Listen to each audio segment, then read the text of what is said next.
The story will be told from the perspective of the main female character. The moment I stepped out of the courtroom, my dad's furious shout hit me like a punch straight to the chest. His words cut sharper than any knife. Beside him, my mom was crying so hard she'd collapsed to her knees, but she lifted her face, twisted with rage, and screamed, "Monster! How could you ruin her life like that?" For the first time, I actually looked them both in the eyes and spoke calmly. "I didn't send her to prison. Her own actions did that, and your blind love for her did nothing to stop it. Don't ever call me your daughter again, because I no longer have parents." That day, everything between us ended, both in the eyes of the law and in my heart. They'd never really understand why I had to do what I did, and they'd never realize that this didn't start in that courtroom. It started much earlier, that night I got home from the biggest success of my career. My name is Laura, I'm 40, and I work as a senior developer at a big IT company in Silicon Valley. Raising my 10-year-old daughter alone while doing this kind of work has never been easy. For 3 weeks I'd been in London, throwing everything I had into a massive $180 million project. During that time I left my daughter with the one person I trusted more than anyone, my sister Emily. I never imagined that the very trust I had in her would be the thing that ripped everything away from me. As the San Francisco skyline finally appeared outside the airplane window, all the exhaustion from the long flight vanished, replaced by excitement. I just wanted to see my daughter and go home. 6 months earlier, with hands shaking, I'd signed the papers for our dream house, a pink room painted wall-to-wall just for her, and a little spot in the garden where we'd promised to plant flowers together in spring. When I got out of the taxi and stepped onto the grass, the smell of fresh earth and new wood made me take a deep breath. But then, as I walked toward the front door, I froze. There was a sign I hadn't seen before, red background, white letters, sold. My heart sank like ice in my chest. This had to be some mistake. I kept telling myself that as I fumbled with the key. My hand shook so badly it took a few tries, but the lock refused. The key didn't fit. Panic bubbled up inside me. I grabbed my phone and called the only person who could explain this, Emily. Her name on my screen suddenly looked like a threat. After a few rings, her sleepy, yawning voice answered. "Hello, Laura. Do you know what time it is? It's the middle of the night." Her casual tone, like nothing was wrong, made me pause. In the middle of my nightmare, she sounded like she lived in a completely different world.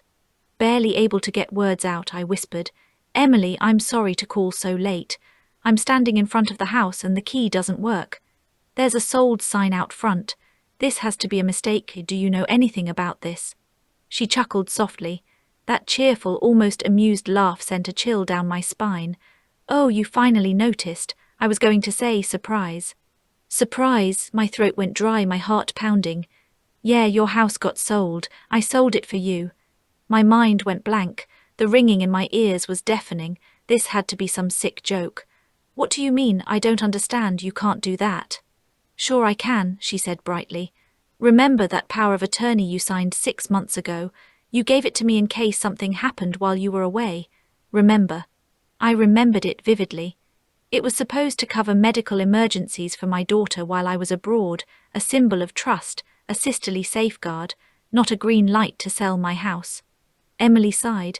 "Details don't matter. Anyway, I found a buyer, paid cash, $780,000, and closed it right away."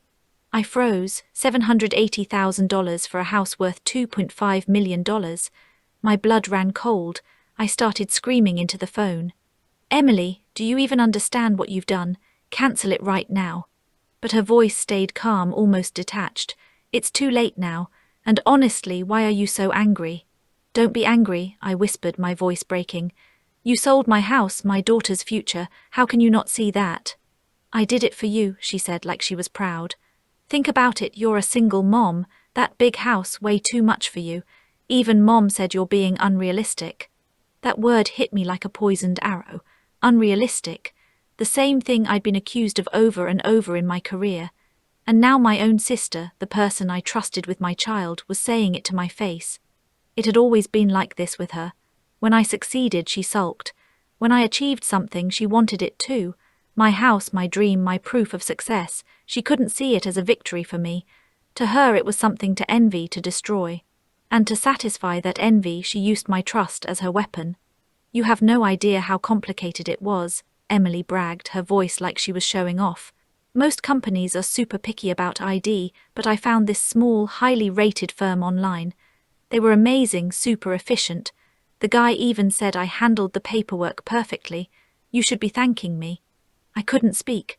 She'd been smiling at my daughter, playing the perfect aunt, while secretly setting up real estate agents, using my power of attorney like it gave her the right to steal. Could someone really hide malice behind such an innocent face? She genuinely thought this wasn't a crime. It was just being clever. With almost no voice left, I whispered, "Are you even sane?" Emily sounded genuinely puzzled and a hint of pride in her tone.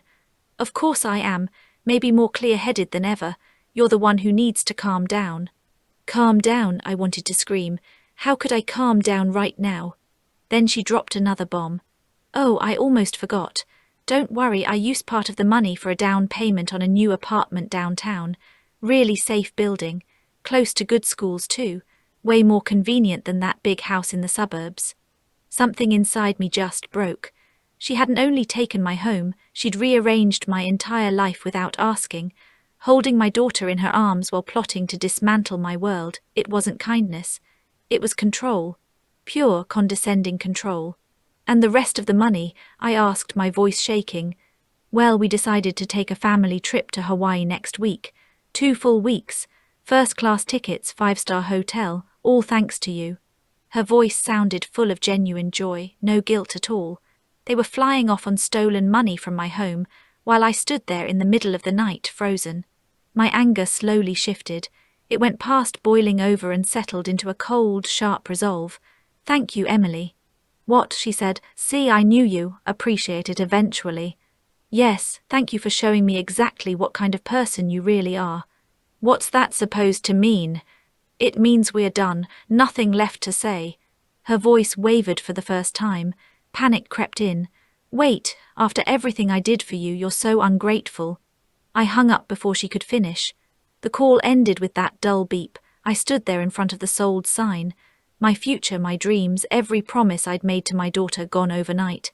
Yet I didn't cry. There was no time. I had to fight. This betrayal could never be forgiven. By sunrise, I was already moving. I called my longtime lawyer, Mr. Harris, for an emergency meeting. At his office, I laid everything out in order.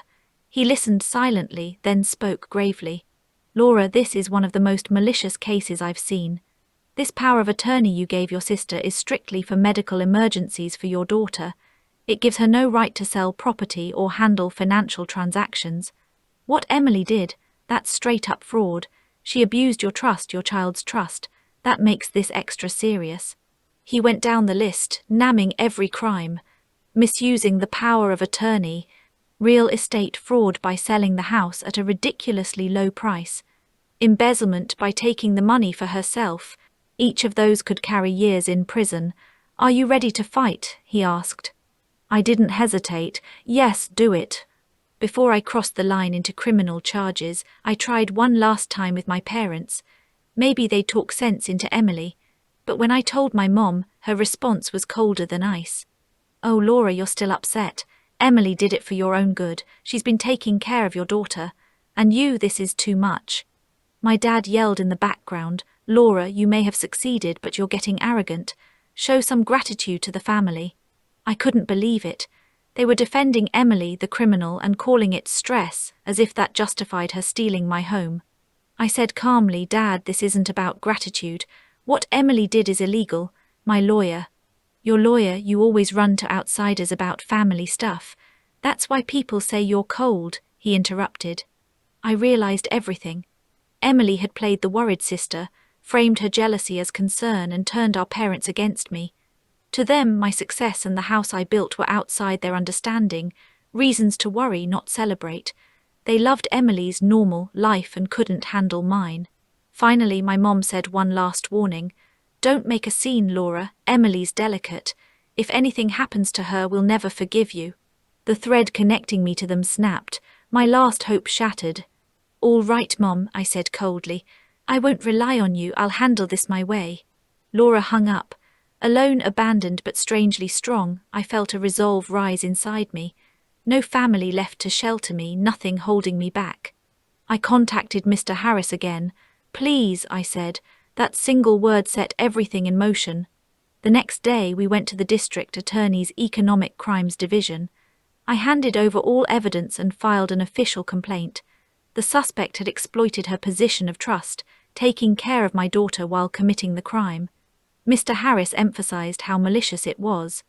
It felt like a heavy iron door had slammed shut behind me. There was no turning back, but strangely my heart was calm. The investigation moved fast. The lead detective noticed the sloppy verification by the company Emily used and the ridiculously low sale price of the house. They traced Emily and her husband's bank accounts too. Meanwhile, completely oblivious, Emily and her family flew to Hawaii. Her social media was full of pictures: champagne in first class, turquoise ocean from a 5-star balcony, designer shopping bags, everything bought with the money she stole from me. Each photo cut into me, but it only hardened my resolve. I immediately cancelled the downtown apartment Emily had signed for. No way could I live in a place paid for with stolen money. I rented a small temporary apartment and moved in with my daughter. "Mommy, when can we go back to our house?" she asked over and over. Each time my heart cracked. I held her close and whispered, "Don't worry, sweetie. Mommy will build an even better castle one day."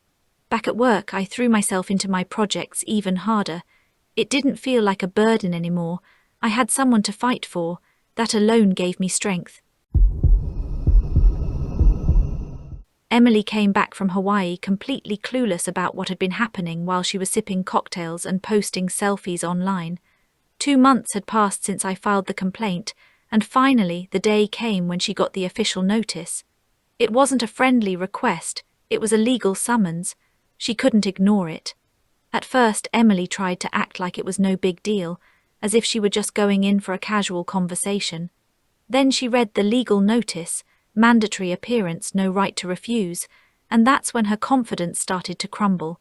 Her husband panicked immediately. My parents called me frantic and upset, asking what was going on. I simply said, "Please speak to my lawyer," and hung up. On the day she had to appear at the police station, Emily showed up with a lawyer my parents had hired for her. That lawyer tried to brush it off as a family issue that wouldn't turn into a criminal case. But the detectives from the Economic Crimes Division laid out all the evidence, every single detail, and the lawyer reportedly went pale. They showed the original power of attorney she had misused, testimony from the real estate company, and then the bank records. The very next day after my house was sold for $780,000, the same amount was deposited into Emily's husband's account. From there, they withdrew money for their Hawaii trip and luxury shopping. There was no way to ignore it, it was all documented. Then the detectives asked the key question: "You carried out these real estate transactions while taking care of your sister Laura's daughter, correct?" Emily could only answer yes.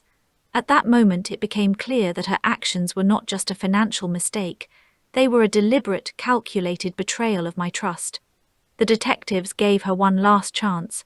"Did you do this intending to deceive your sister?" Her lawyer frantically shook his head, knowing a yes would be a confession of fraud. But Emily panicked and broke down, saying, "Because it's not fair. Laura gets everything." That single sentence admitted her guilt and revealed the envy that had fueled everything from the start. When the questioning ended, the detective calmly said, "Emily Johnson, you are under arrest for real estate fraud, misuse of a power of attorney, and embezzlement." I watched the news footage later. Emily, once so confident and self-assured, was now handcuffed and crying like a child. Outside the station, her husband yelled at the reporters, trying to claim she was the victim, that she had been deceived by me. But inside me there was nothing but stillness. The real fight, the courtroom, was still ahead. 8 months passed between her arrest and the start of the trial. During that time, Emily stayed in custody, facing the consequences of her crimes. Her husband quickly filed for divorce. My parents spent nearly all their savings hiring expensive lawyers to defend her. Meanwhile, I stayed in my small temporary apartment with my daughter, counting the days. The $180 million project I'd signed in London was being eaten up by legal fees. Even if I won, the money wouldn't be the reward anymore. But at this point, it wasn't about money. I couldn't back down. It wasn't about money, it was about reclaiming my dignity. Then finally, the day of judgment arrived. Sitting in the defendant's chair, Emily looked haggard, even worse than she had in the news footage. My parents were in the gallery, looking years older from the stress of the last months. Emily's husband was nowhere to be seen. The prosecutor started calmly but relentlessly, laying out how deliberately and maliciously Emily had acted. While I was overseas dedicating myself to a career-defining project, Emily had used the trust I placed in her, not just to handle my daughter's care, but to steal everything I owned. The prosecutor stressed, "This isn't just about money. It's about breaking the very foundation of trust between family members." The courtroom screen showed the Hawaii photos Emily had posted, her smiling face, champagne-raised, luxurious vacation, all funded by the money she stole from me. Her lawyer begged for leniency, saying it was a momentary lapse in judgment, but with the mountain of evidence, his words had no weight. Eventually, it was my turn to testify. I walked up to the witness stand and met Emily's eyes. Her lawyer asked, "Laura, what did that house mean to you?" I closed my eyes for a moment, then spoke slowly. "It wasn't just a building. It was a fortress I built for my daughter and me, a single mother trying to create a future with my own hands. While I was away, I entrusted my most precious treasure, my daughter, to my only sister. I never imagined that behind that trust, she was planning to take everything from me. Emily didn't just steal my home, she destroyed my faith in people." My words hung in the courtroom. Emily murmured a weak apology at the end, but it didn't reach anyone. Then the verdict came. The judge spoke solemnly. "This court must note the nature of this case. The defendant's motive, jealousy toward a successful sister, was deeply selfish. Her method, misusing a limited power of attorney and deceiving third parties, was deliberate and egregious. Most reprehensible is that the defendant exploited the deepest trust given to her, the bond of caring for her niece. To hide behind the mask of family care while secretly stealing is an assault on human dignity itself." The court was silent. Then the judge sentenced Emily Johnson to 9 years in prison and ordered her to pay me $2.5 million in damages. A short, shocked cry escaped my mom. My dad slumped silently in his seat. Emily just sat there, frozen, unable to comprehend what had just happened. 9 years. The sentence was even harsher than the prosecution had requested. After the trial ended, I stepped into the cold marble hallway, and just as I expected, they were waiting for me. My dad's face was twisted with a kind of rage I'd never seen before. His words weren't even a question, they were a curse. "You sent your own sister to prison. What kind of sister are you?" My mom was sobbing beside him, glaring at me with pure hatred. "Monster, how dare you ruin her life like that?" I looked at them quietly. The faces that once waited for me to come home now reflected nothing but anger and resentment. Deep inside, something in me broke completely with a sharp, silent crack. With a voice as cold as ice, I spoke my last words to them. "I didn't send her to prison. Her own crimes did, and your blind love for her. Don't ever call me your daughter again, because I no longer have parents." That day, my family ended in every sense of the word, both legally and in my heart. Their curses echoed behind me as I walked away without looking back. Justice had been served in court, but the real verdict would come in the reality that followed. First, the house. Mr. Harris's investigation confirmed that the buyers who had purchased my home were completely innocent. They had no idea about any fraud. That meant I could never reclaim my house. My castle now belonged entirely to someone else. Next, the compensation. Based on the court ruling, all of Emily's assets, her house, cars, bank accounts, designer stuff, were seized and sold at auction, but most of her wealth was built on loans and appearances. Even after everything was sold, the recovered money didn't reach 20% of the $2.5 million she owed me. Never had the phrase "a drop in the bucket" felt so painfully real. Then there was my family. Emily's husband finalized the divorce immediately after the verdict and moved out of state with their children, claiming he was a victim too. My parents, buried under massive debt from paying for Emily's expensive defense, filed for bankruptcy. They lost their home and now live quietly in a small apartment. I've heard they visit Emily in prison every week. 2 years passed after the sentencing. I had started rebuilding my life with my daughter when a letter arrived from Emily. My hands trembled as I opened it. Inside there was only one line. "Why am I the only one who has to suffer? Without a sound, I tore the letter into tiny pieces and dropped them in the trash. Even after 2 years, she still understood nothing, nothing about the weight of her crimes, nothing about what she'd taken from me. In her mind, she was still the tragic heroine. I felt the last trace of any lingering attachment to her vanish completely. My life now is simpler, more modest, but the view from the window of my small apartment, what I see every morning, means more to me than anything else because it's mine. I earned it. Honestly, this isn't a story about victory. It's the story of a family destroyed by jealousy and blindness, and yet I have no regrets. Beyond this hollow triumph lies a quiet, genuine life with my daughter, built on trust, love, and hard work. The ownership of my life belongs to no one else, it belongs to me.